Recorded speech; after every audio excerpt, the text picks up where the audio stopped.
Boa noite, meus amigos, boa noite, meus amados, boa noite a todos que estão assistindo aqui no canal da Facebook da Iscom Recife, ou então estão assistindo pelo canal do YouTube do Hari Chakra.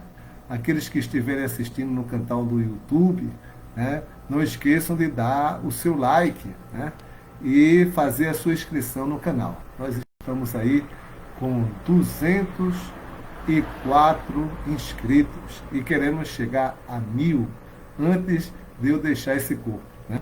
Então, se você está assistindo pelo canal do YouTube, aí você faz a sua inscrição aí. Hoje nós vamos continuar a sequência de versos do Śrīmad Bhagavatam. Nós estamos no canto 3, capítulo 10, Divisões da Criação.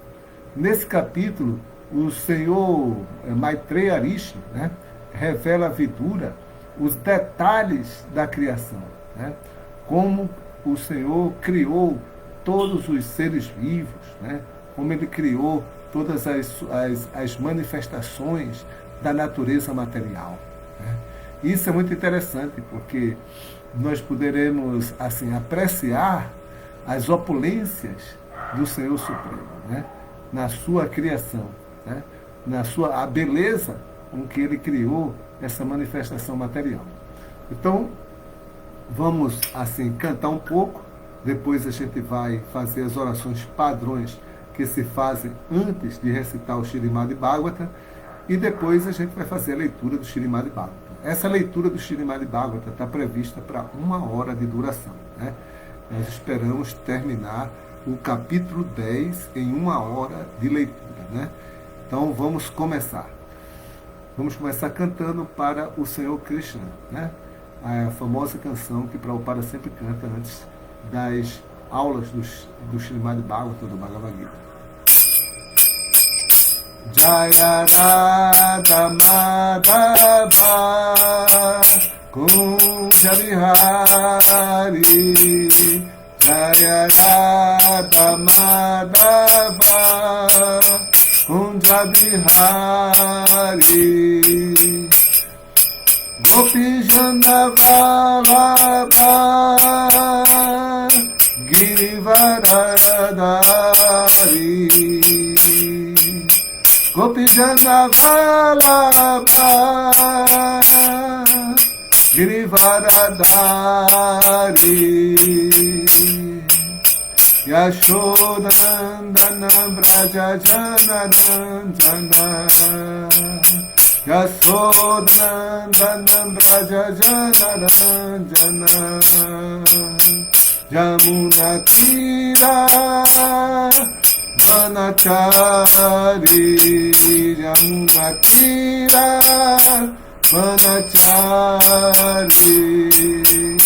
Jaya Radha Madhava Kunja Vihari Jaya Radha Madhava Kunja Vihari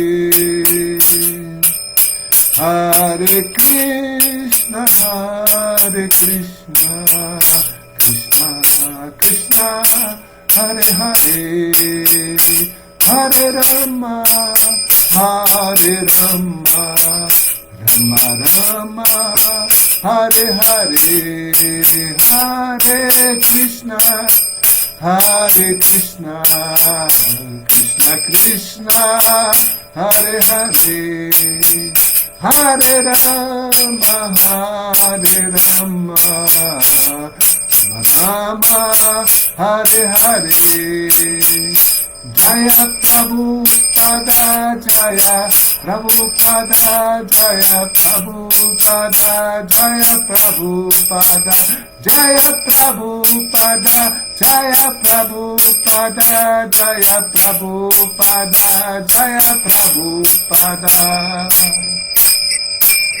Srila Prabhupada ki jai, Śrīmad Bhagavatam ki jai, Sri Chaitanya Mahaprabhu ki jai, Nitai Gauda Premanandi.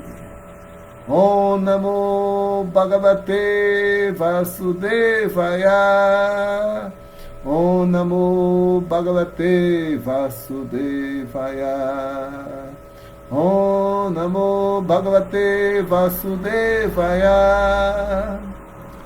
Narayana Namaskritya Naranchaiva Narottamam Devim Saraswatim Vyasam Tato Jayam Udiraye. Ofereço minhas respeitosas reverências à personalidade de Deus, Vasudeva, a todo penetrante personalidade de Deus, o filho de Vasudeva. Ofereço minhas respeitosas reverências a Nara Narayana Rishi, o ser humano supremo, a Mãe Saraswati, a deusa do conhecimento, a Srila Vyasadeva, o autor, e a Srila Prabhupada, o tradutor e propagador. Então vamos ler o capítulo 10, verso 1. Vamos começar. Shri Vidura disse: ó grande sábio, por favor, explica-me como Brahma, o avô dos habitantes planetários, criou os corpos das entidades vivas de seu próprio corpo e de sua própria mente após o desaparecimento da Suprema Personalidade de Deus. Então aqui, tinha acabado o capítulo, em que Brahma fez orações à personalidade de Deus quando ele apareceu diante dele após as suas práticas de penitências e austeridades. Só que essas orações do Śrīmad Bhagavatam não são as mesmas orações que estão no Brahma Samhita, são outras orações. Mas, depois que Brahma fez essas orações, Vidura agora pergunta: e aí? Como é que foi a criação? E agora, vamos ver o que Vidura pergunta mais e as respostas de Maitreya. Ó eruditíssimo, por favor, erradica todas as minhas dúvidas e informa-me a respeito de tudo que te perguntei do começo ao fim.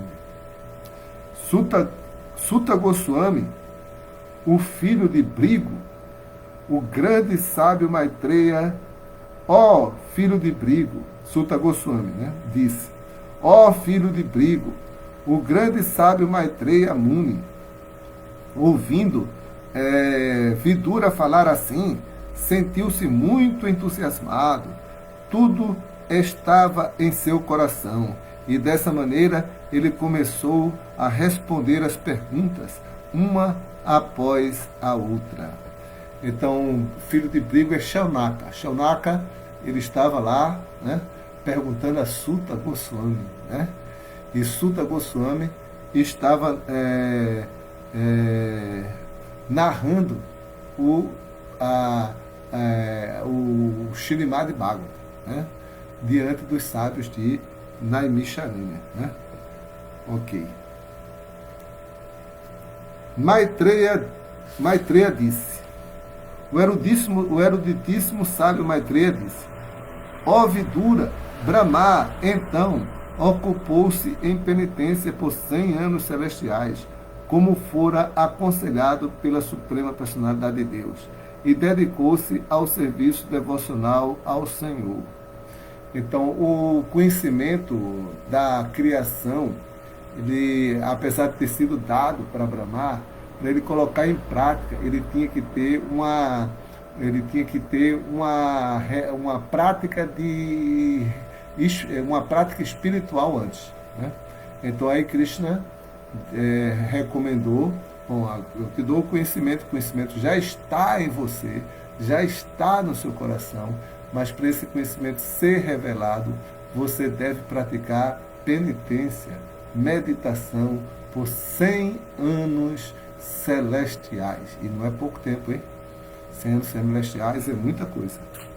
Depois disso, Brahma viu que tanto o lótus no qual ele estava situado, quanto a água na qual o lótus estava crescendo, estavam tremendo devido a um vento forte e violento.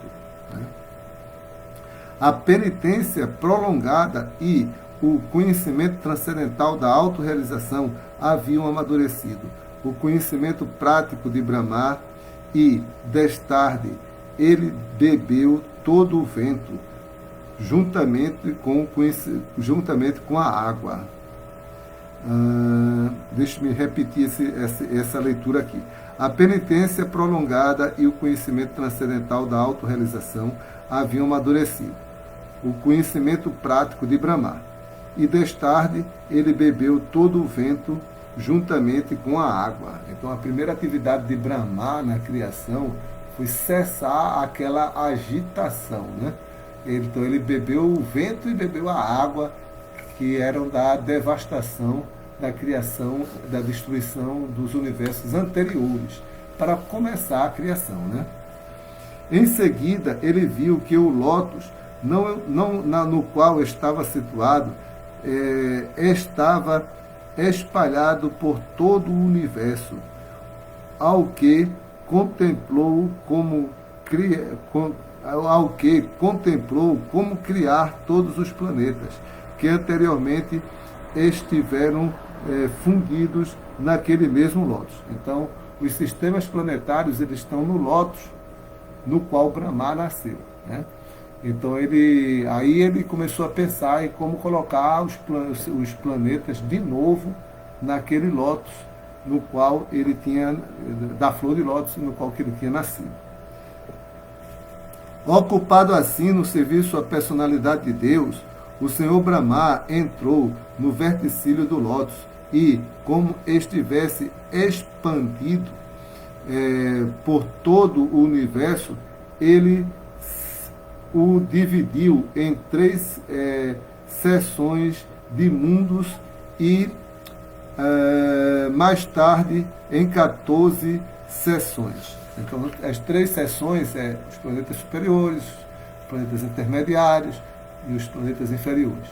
Os planetas superiores estão na bondade, os planetas intermediários estão na paixão e os planetas inferiores estão na ignorância, né? Aí ele constituiu 7 sistemas planetários superiores e 7 sistemas planetários inferiores, né? Aí ele fez a divisão dos sistemas planetários dentro do lótus para formar a criação, né? O Senhor Brahma é a personalidade mais elevada do universo por causa de seu serviço devocional e motivado ao Senhor com conhecimento transcendental maduro. Então, essa é a característica de um devoto avançado do Senhor, que a gente pode gravar isso aí, né? Qual é? O devoto avançado do Senhor, ele faz serviço devocional e motivado com conhecimento maduro, né? Não é um conhecimento que a pessoa só tem na sua cabeça e não coloca na sua vida, né? Isso não é um conhecimento maduro. O conhecimento maduro é aquele que vive o conhecimento. Aquele conhecimento é a vida dele. O conhecimento é a vida, né? E tem que ser e o serviço que ele faz para Krishna, ele não tem interesse pessoal, ele se considera um servo de Krishna, né? Aí sim é um devoto avançado. Descreve Brahma assim. Vidura perguntou a Maitreya: ó meu senhor, ó eruditíssimo sábio, por favor, descreve o tempo eterno, que é outra forma do Senhor Supremo, o ator maravilhoso. Quais são os sintomas deste tempo eterno? Por favor, descreve-os para nós em detalhes. Isso é uma coisa interessante de se saber. O que é o tempo eterno, né? A gente sempre fala de tempo eterno, né? Mas vamos ver aqui no Śrīmad Bhagavatam a descrição do que é o tempo eterno. Maitreya Uvacha, ou Maitreya disse: o tempo eterno é a fonte primordial das interações dos 3 modos da natureza material.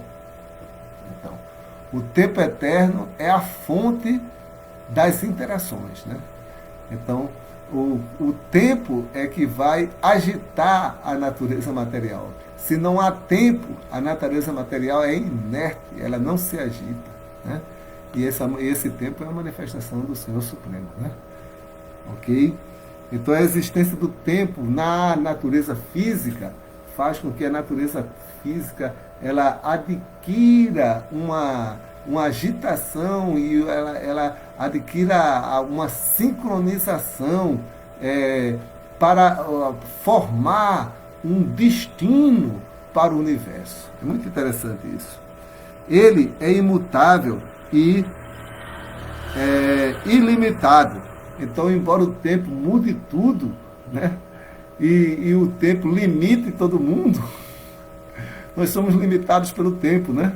E nós somos completamente mutáveis, né, pelo tempo. O tempo nada deixa o tempo e nunca deixa nada igual, né?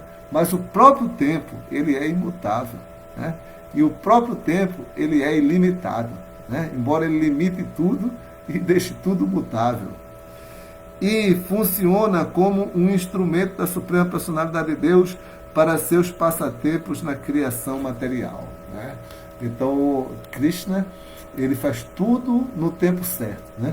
Então, o tempo age como servo de Krishna para permitir as diferentes encarnações aparecerem no devido tempo. Verso 12. Esta manifestação cósmica separa-se do Senhor Supremo como a energia material por meio de Kala, que é o aspecto imanifesto impessoal do Senhor.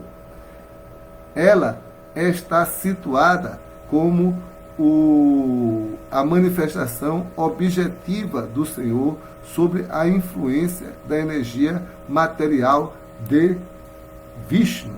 Então, a energia material, ela é uma energia de Krishna. Ela situa-se em Krishna. Porém, né, não existe nada que não esteja em Krishna. Porém, para a manifestação material, ela se separa de Krishna. E ela se separa por meio de Kala. Ela se separa por meio de Kala, o tempo, né, que é essa manifestação material, ela está sob a influência de Kala, né, o tempo, né?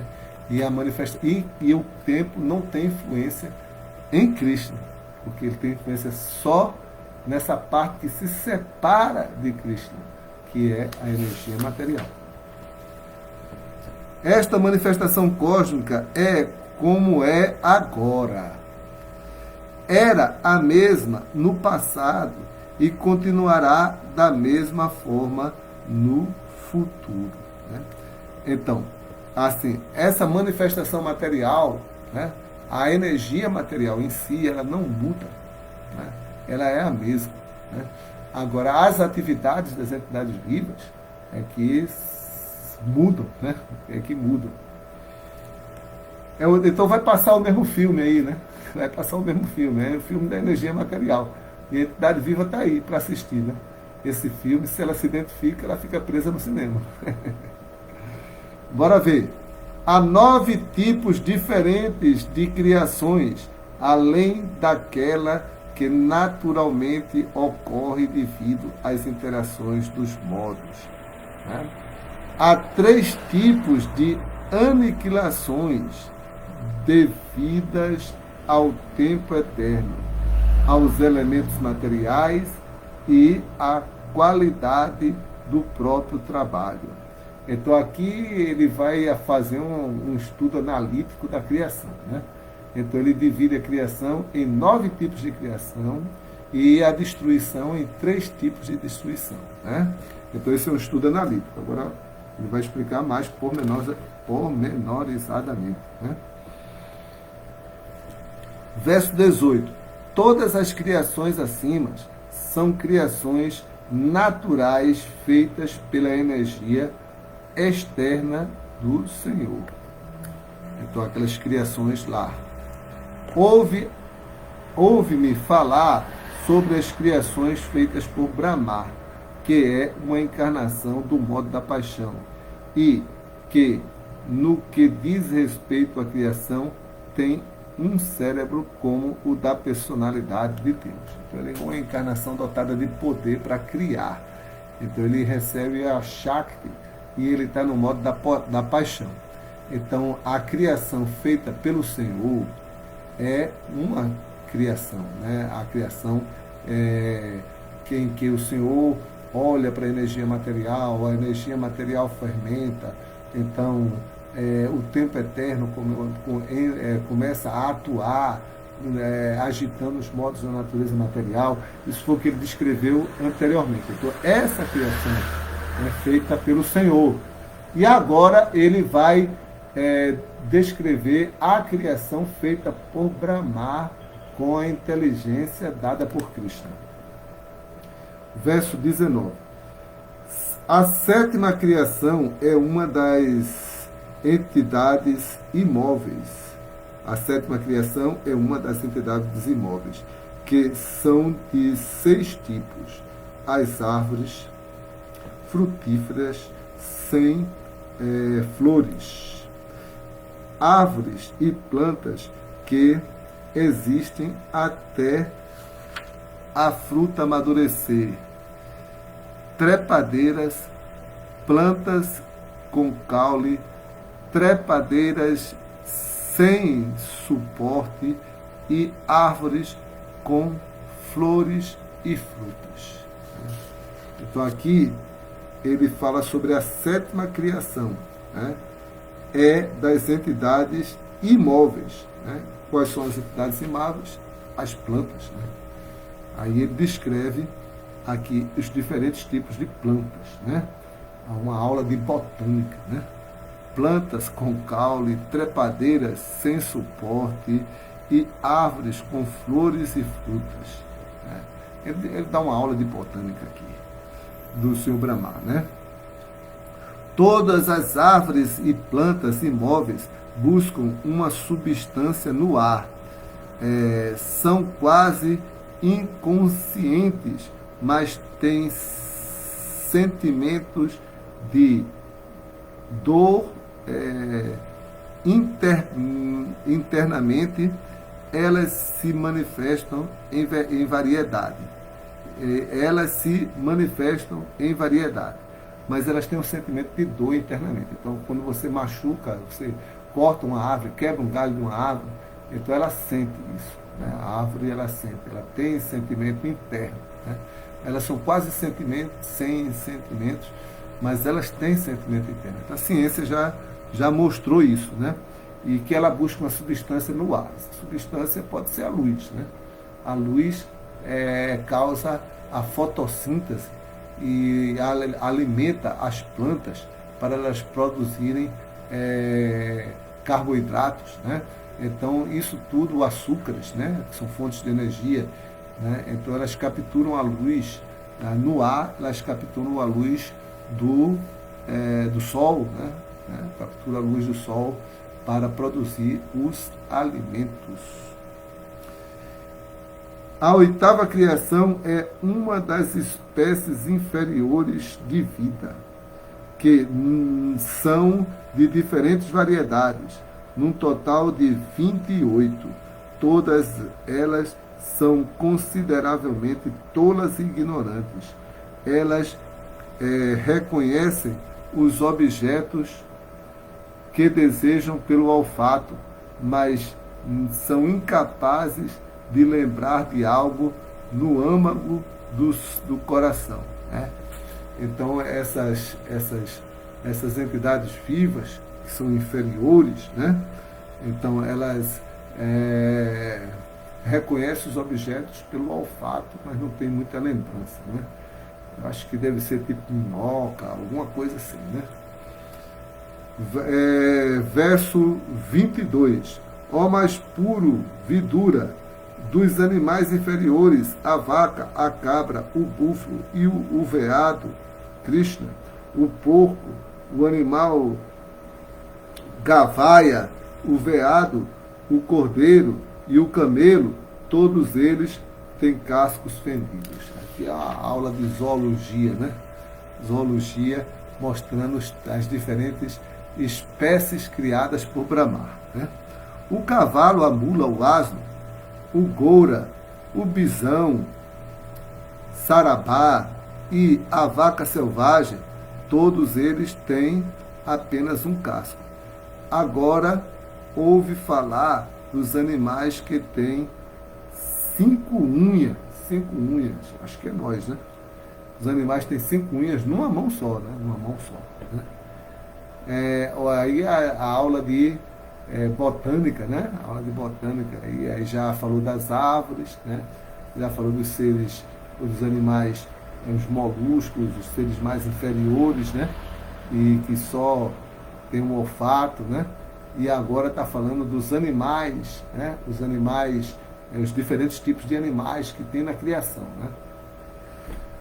O cachorro, o chacal, o cachorro tem 5 unhas, né? Eu nunca contei as unhas do cachorro, né? O chacal, o tigre, muito menos, né? Então esses animais têm 5 unhas, interessantes, né? Como nós, né?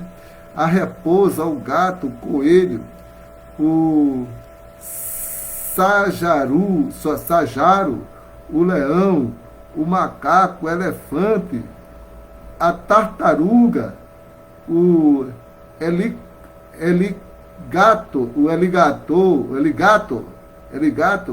a goçapa, esse é o nome sânscrito, a gente não tem esse animal aqui, etc. Todos eles têm 5 unhas em suas patas. Eles são conhecidos como panchanakas, ou animais que têm 5 unhas, panchanakas. É interessante que a divisão aqui da criação de Brahma, né, não é aquela divisão vertebrado, invertebrado, né, não é aquela divisão que a gente tem na nossa biologia. Ele é a divisão pelo número de unhas, né, 5 unhas, né. Eu acho que o jacaré também deve estar nesse grupo aí de 5 unhas, né. Continuando, verso 25, a garça real, o abutre, o grou, o falcão, o bassa, o baluca, o pavão, o cisne, o sarasa, o chacravata, o corvo, a coruja e outros são aves. Aí ele já classifica as aves, né? Ele já classificou os animais, agora vai classificando as aves. A criação dos seres humanos, que são de uma única espécie e que armazenam seus comestíveis no estômago, é pela ordem a nona criação, né? Na raça humana, o modo da paixão sobressai muito. Os seres humanos estão sempre atarefados no meio de uma vida miserável, mas se acham felizes sobre todos os aspectos. Interessante, né? Seres humanos estão no meio de uma vida miserável, mas se acham felizes sobre todos os aspectos. Ó bonvidura, estas 3 últimas criações e a criação dos semideuses, a 10ª criação, são criações Vaikrita, que são diferentes das criações Prakrita, naturais, descritas anteriormente. O aparecimento dos Kumaras enquadra-se em ambas, tanto Prakrita quanto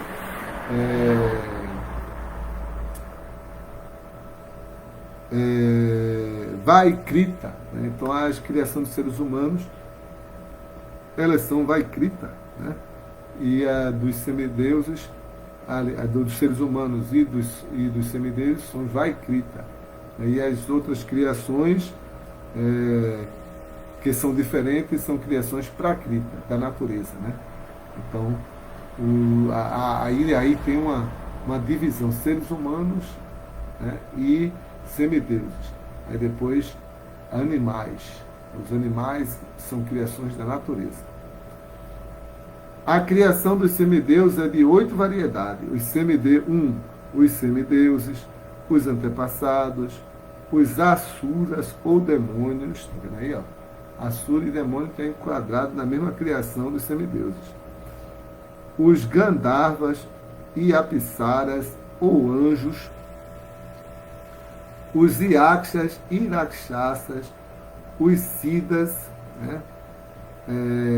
Chanaras e Vidyadharas, os Bhutas, Pretas e Pichatas, os seres sobre-humanos, cantores celestiais, etc. Todos eles são criados por Brahma, o Criador do Universo, né?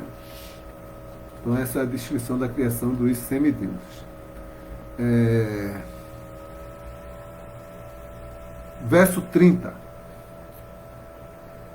Agora descreverei os descendentes dos manos, o Criador Brahma, no qual, no papel da encarnação, do modo apaixonado da personalidade de Deus, cria as coisas universais com desejos infalíveis em cada milênio, pela força da energia do Senhor. Então, esse verso aqui, ele termina o capítulo, né? E na descrição desse capítulo aqui, ele termina glorificando o Senhor Brahma, né? Dizendo que o Senhor Brahma, ele assume o modo apaixonado, né? Da personalidade de Deus, né? E cria tudo de uma forma infalível. Ele não falha em nenhuma parte da sua criação, né? Então não existe nenhum erro na criação de Brahma, né? Gente, a gente terminou aqui o capítulo, tinha poucos significados, porque a maioria aqui é uma descrição, né? Então a gente podia voltar para os versos, para completar o nosso tempo de 1 hora de leitura do Srimad Bhagavatam. Vamos ler os significados, tá? Deixa eu ver aqui se tem algum comentário no chat, depois a gente vê aqui. Aqui tem Carlos Goldim, boa noite, Hare Krishna, tudo bem? Assisti um pedaço, Jai Nityananda está aqui. Mais um Jagya transcendental para a glorificação do Senhor Krishna e completa misericórdia para as entidades vivas condicionadas pelos modos materiais, devido ao esquecimento de sua posição e relacionamento eterno com a suprema personalidade de Deus, Sri Krishna. É isso aí, Nityananda. Por isso que o Senhor Krishna vem, né? Ele vem para revelar esse passatempo. A criação também é um passatempo do Senhor Supremo, né? A criação, ele também é um passatempo. Então, quando ele cria, ele está revelando isso aí, né? Então, vários passatempos, ele aparece de várias maneiras na criação, né? Então, vamos aqui fazer uma leitura, completar o nosso tempo aqui, ler um pouquinho mais, né? Alguns significados que a gente não leu. Então, o primeiro verso, Shri Vidura disse: ó, grande sábio, por favor, explica-me como Brahma, explica como Brahma, o avô dos habitantes planetários, criou os corpos das entidades vivas de seu próprio corpo e de sua mente, após o desaparecimento da personalidade de Deus. Aí esse verso não tem significado. Verso 2.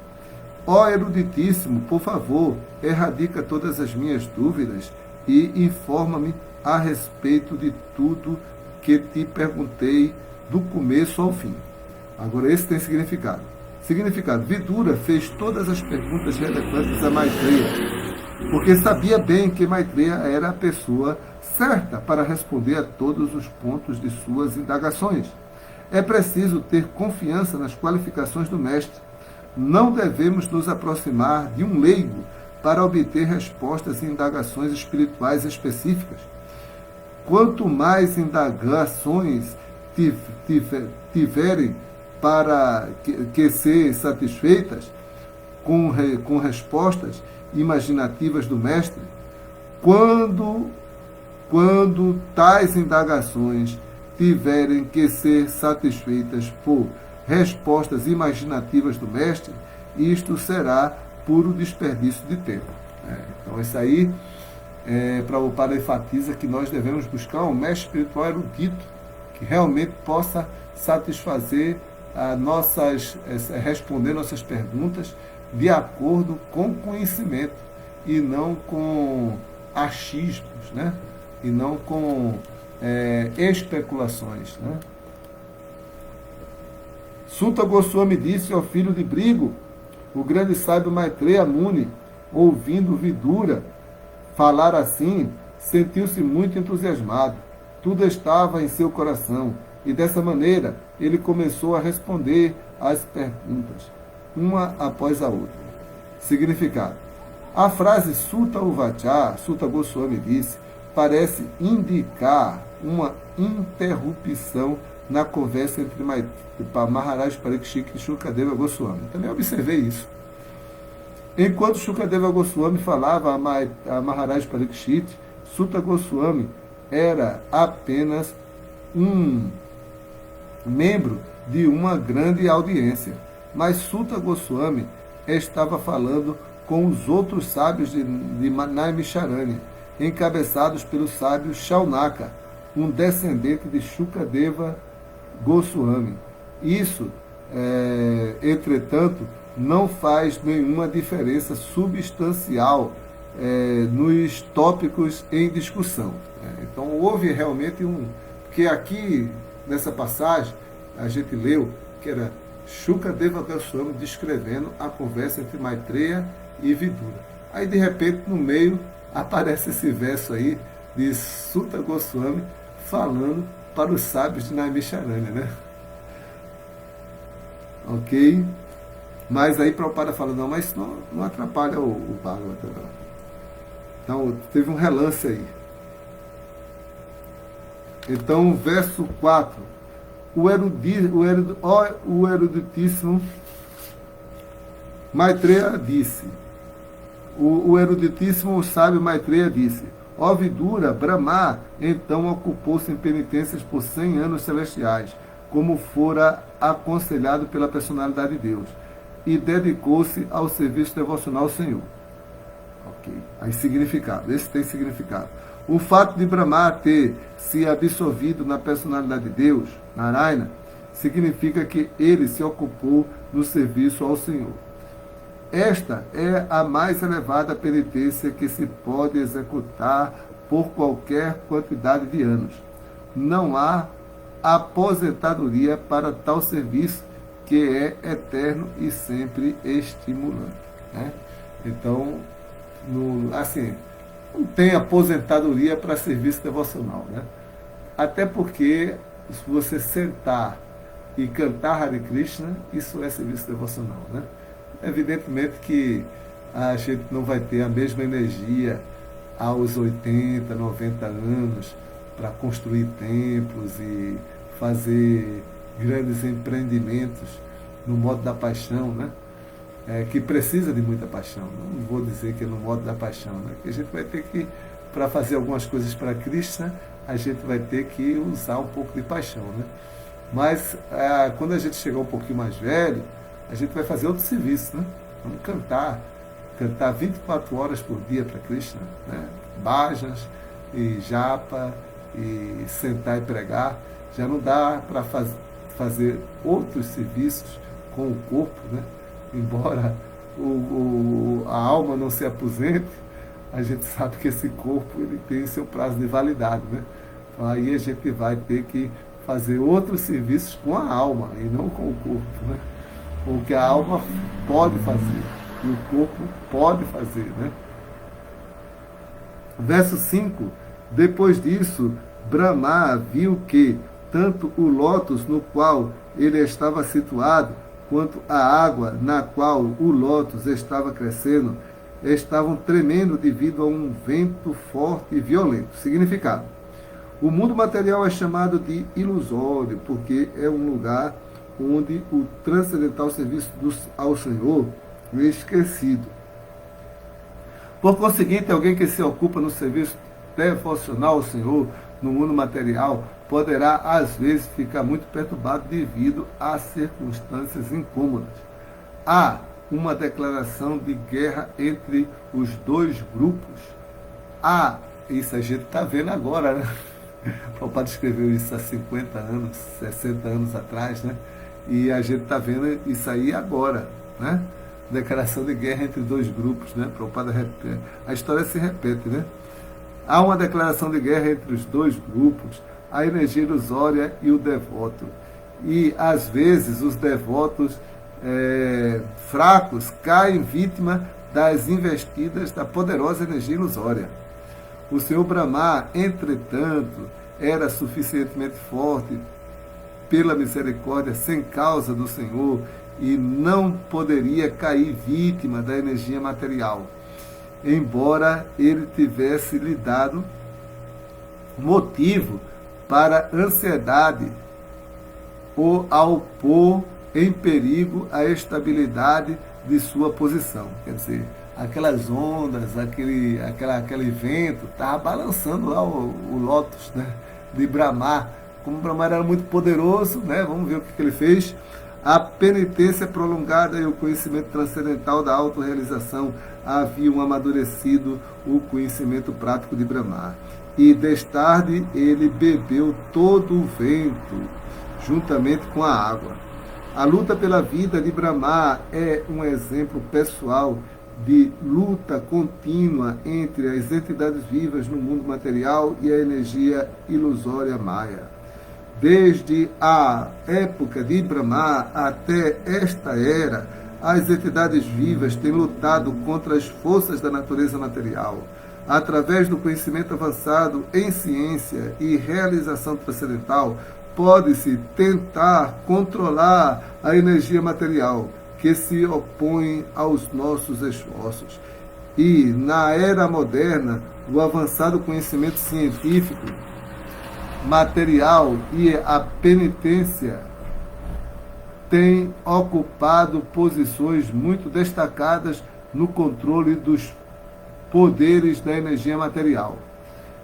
Tal controle da energia material, entretanto, pode ser executado mais exitosamente por alguém que seja uma alma rendida à Suprema Personalidade de Deus e cumpra-lhe a ordem com espírito de transcendental serviço amoroso. Então, assim, os cientistas também, e as pessoas em geral, também estão tentando aí não se abalar com as ondas e os ventos da natureza material, né? Brahma, ele pôde fazer isso, né?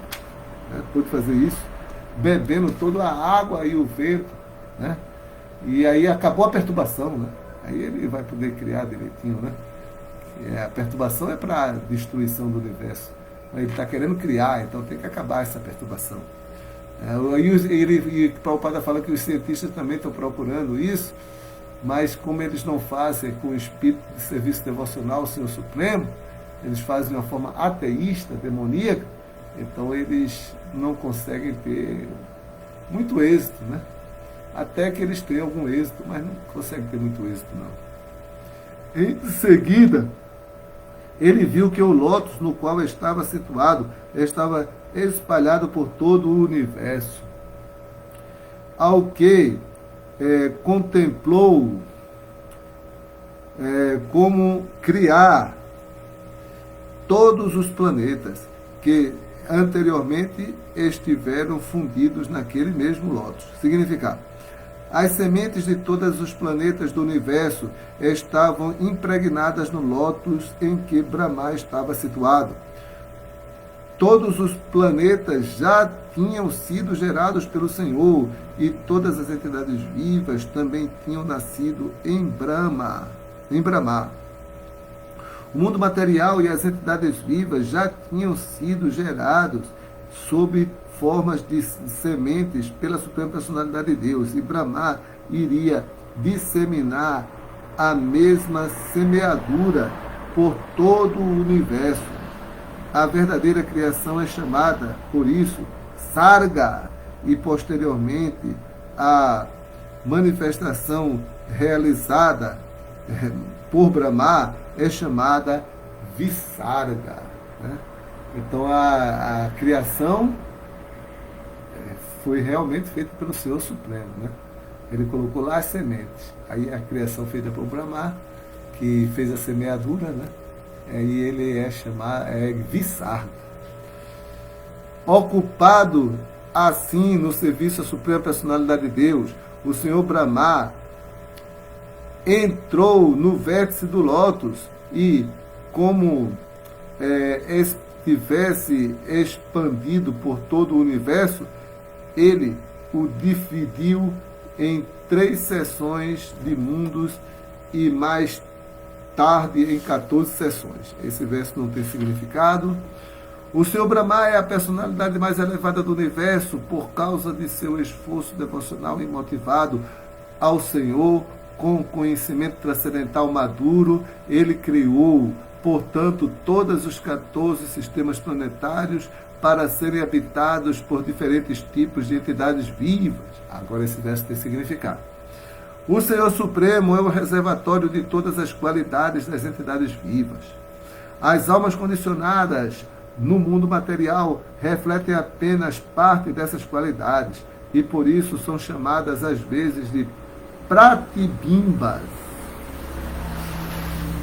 Estas entidades vivas, pratibimbas, como partes integrantes do Senhor Supremo, herdam diferentes proporções de suas qualidades originais e, de acordo com sua herança dessas qualidades, eles aparecem como diferentes espécies de vida e são acomodadas em diferentes planetas conforme o tempo de Brahma. Brahma é o criador dos 3 mundos, a saber, os sistemas, os planetas inferiores, chamados Patala Lokas, os planetas intermediários, chamados Burloka, e os planetas superiores, chamados Suarga Lokas. Planetas ainda mais elevados, tais como Mahaloka, Tapaloka, Satyaloka e Brahmaloka, não se dissolvem na água devastadora. Isso é por causa do serviço devocional e motivado prestado ao Senhor por seus habitantes, cuja existência continua até o fim do tempo do Ipararda,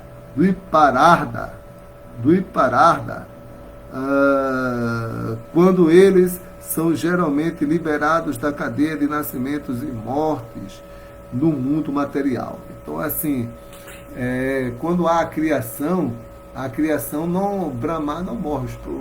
Os planetas que estão assim situados junto com Brahmaloka, né, não são aniquilados, né, com a criação material, né? Então, só os planetas mais abaixo, né, porque tem destruições parciais e as destruições totais. Quando tem a destruição total, esse planeta dos grandes sábios que estão lá com Brahma, eles vão para o mundo espiritual. Eles não retornam a esse mundo material, né? Eles são liberados.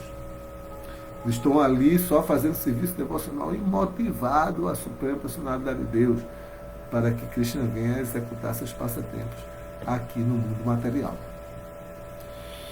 Verso 10.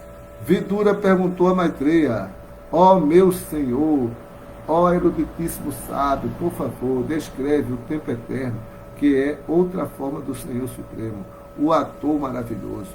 Quais são os sintomas desse tempo eterno? Por favor, descreve-os para nós em detalhes.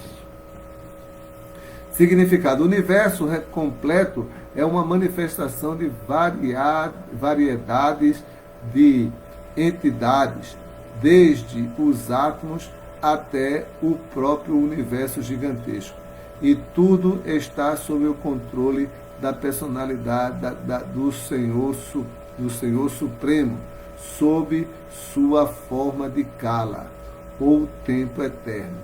O tempo controlador tem diferentes dimensões em relação a corporificações físicas particulares. Há um tempo para a dissolução atômica e um tempo para dissolução universal. Há um tempo para aniquilação do corpo do ser humano e há um tempo para aniquilação do corpo do universal. Além disso, o crescimento, desenvolvimento e ações resultantes dependem todos do fator tempo. Vidura quis conhecer em detalhes os diferentes manifestações físicas e seus tempos de aniquilação. Na realidade, isso aí já é uma base para o pensamento da relatividade geral de Einstein. Então, Einstein ele não tirou assim da cabeça dele o pensamento, com certeza. Ele deve ter lido os Vedas, né? E aqui já se fala que existe um tempo para o universo e existe um tempo para o átomo, né? Então, o tempo é relativo, né? Então, existe um tempo para o corpo humano, existe um tempo para o corpo universal, né? Então compreender o tempo, né, foi a base, né, da teoria de toda a física moderna, né? Toda a física moderna ela começou a funcionar, a existir quando Einstein ele explicou muitos fenômenos físicos que só poderiam ser explicados com a teoria de uma relatividade do tempo, né? Teoria da relatividade, né? Então, verso 11. Então, verso 11 diz: Maitreya disse, o tempo eterno é a fonte primordial das interações dos três modos da natureza material. Ele é imutável e ilimitado e funciona como um instrumento da suprema personalidade de Deus para seus passatempos na criação material. Então agora vamos ler só mais esse significado e vamos terminar essa live aqui, né? Até porque esse significado é bastante intrigante. O fator tempo impessoal é a base da manifestação material como instrumento do Senhor Supremo. Ele é o ingrediente de assistência oferecida à natureza material. Ninguém sabe onde o tempo começou e onde termina. E é somente o tempo que pode manter um registro da criação, manutenção e destruição da manifestação material. Se não houver tempo, não se faz história, né? Este fator tempo é a causa material da criação e é, portanto, uma autoexpansão da personalidade de Deus.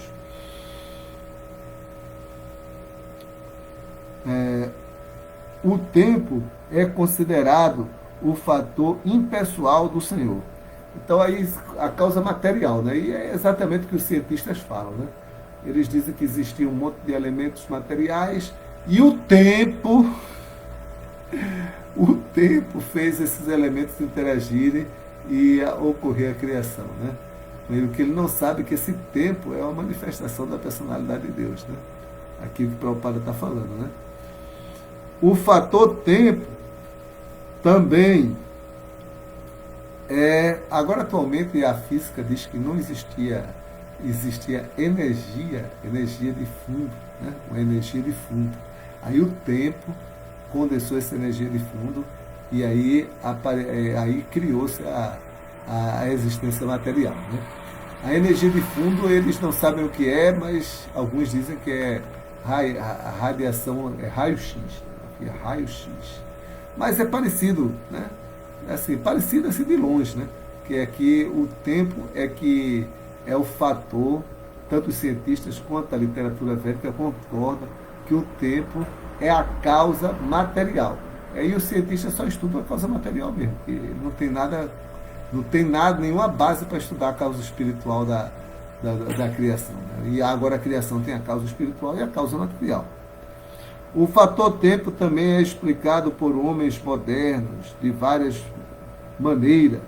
Alguns aceitam quase da mesma forma como ele é explicado no Srimad Bhagavatam, como eu falei aqui, né? O padre está falando também, né?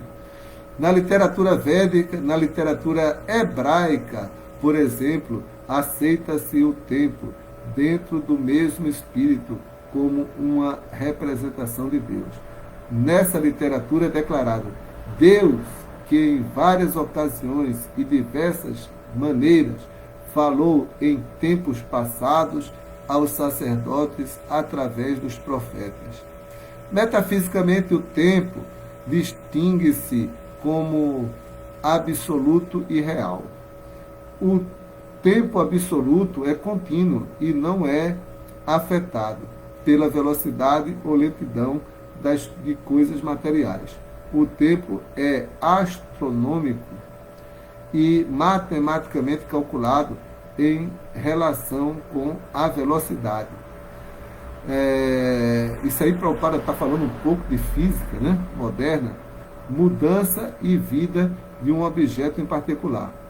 Na verdade, entretanto, o tempo nada tem a ver com as variedades das coisas. Pelo contrário, tudo é formado e calculado em termos das vantagens oferecidas pelo tempo. O tempo é a medida básica da atividade de nossos sentidos, através do qual calculamos o passado, o presente e o futuro. Mas, no cálculo real, o tempo não tem começo nem fim. Então, você se limita pelo tempo, né? Em passado, presente e futuro. Mas o tempo não tem nem passado, nem presente, nem futuro, porque ele é ilimitado, né? Pandita Chanakya diz que nem mesmo milhões de dólares podem comprar uma pequena fração de tempo. E por isso, qualquer momento de tempo perdido sem proveito deve ser calculado como sendo a maior perda na vida. O tempo não está sujeito a nenhuma forma de psicologia, nem mesmo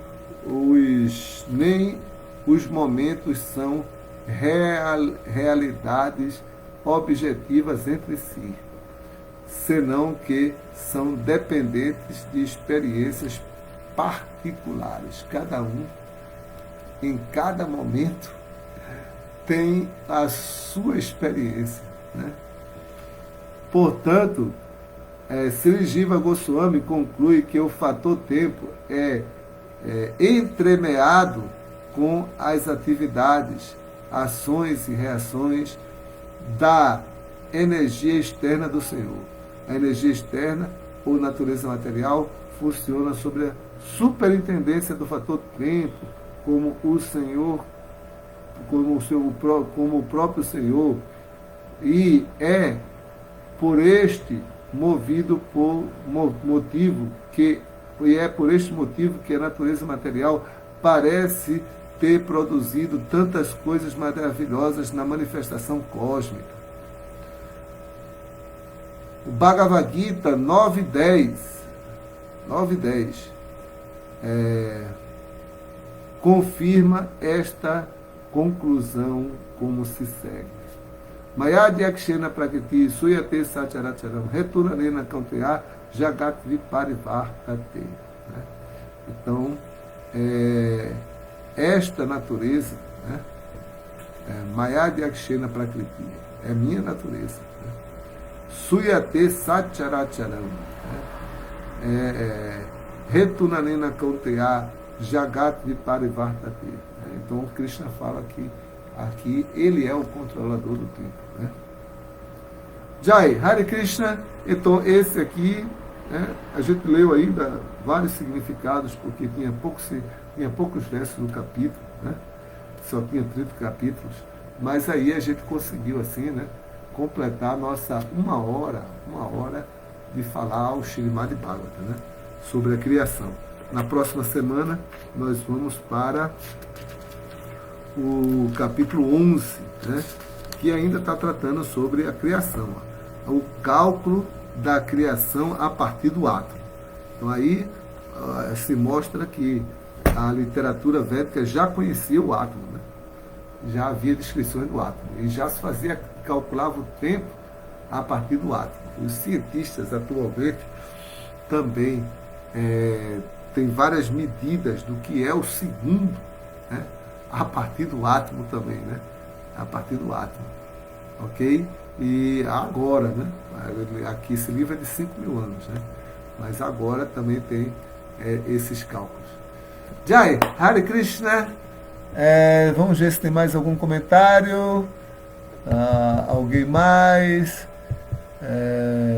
Pureza é a força, exato, Nityananda. Vamos seguir os 4 princípios, né? E isso vai ser a nossa força, né? E cantar as 16 voltas de japa, senão a gente não se purifica, né? No mundo material se percebe o tempo pela sua ausência. No mundo espiritual, né?